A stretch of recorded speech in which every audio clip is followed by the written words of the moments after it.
ഷവർമ്മ തിന്നാനുള്ള ഭയങ്കരമായ കൊതിയും കൊണ്ടുപോയത് അജി പ്രൈമിൽ. കോഴിക്കോട് കുറച്ചായിട്ടുള്ളൂ ഔട്ട്ലെറ്റ് തുറന്നിട്ട്. ഭയങ്കര ഹൈപ്പ് കാര്യങ്ങളൊക്കെ കേട്ടിട്ടുണ്ട്. അങ്ങനെ പോയി നോക്കിയതാണ്, എന്താണെന്ന് അറിയണമല്ലോ. അങ്ങനെ പോയി ഒരു റോൾ ഓർഡർ ചെയ്തു. കട്ട് ചെയ്തിട്ടൊക്കെയാണ് വാങ്ങിച്ചത്. ടേസ്റ്റ് നമുക്ക് ഇഷ്ടപ്പെടുമെന്ന് അറിയില്ലല്ലോ, അതിനെ കൊണ്ട് ഒന്ന് വാങ്ങിച്ചിട്ടുള്ളായിരുന്നു. അതിൻ്റെ കൂടെ 2 ക്യാരറ്റ് എന്തിനാ എന്തോ തന്നത്. കാരണം 2 പേരുണ്ടായിട്ടാണോ 2 തന്നത്, ഇനിയിപ്പോൾ ഒരാളാണെന്നുണ്ടെങ്കിൽ ഒന്ന് തരുള്ളൂ. അങ്ങനെയാണോ അവിടുത്തെ രീതി? അങ്ങനെയാണെന്നുണ്ടെങ്കിൽ ഒന്ന് ജസ്റ്റ് ആർക്കെങ്കിലും അറിയുന്നുണ്ടെങ്കിൽ ഒന്ന് ജസ്റ്റ് കമൻറ്റ് ചെയ്യണേ.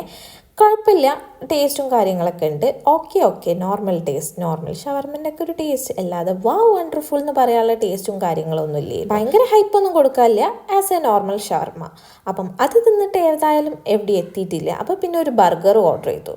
അതും ഇതേമാതിരി കുഴപ്പമില്ല. ഓക്കെ വലിയ ബർഗറിൻ്റെ ടേസ്റ്റ് പറയാനൊന്നും ഇല്ല, എന്നാലും കഴിച്ചു. കുഴപ്പമില്ല, ഓക്കെ ആയിരുന്നു. അപ്പം ഇനി ആരെങ്കിലുമൊക്കെ പോവുകയാണെങ്കിൽ ട്രൈ ചെയ്ത് നോക്കി, എന്നിട്ട് എങ്ങനെയുണ്ട് എന്നുള്ളതൊന്ന് ഫീഡ്ബാക്ക് ഒന്ന് അറിയിക്കണേ.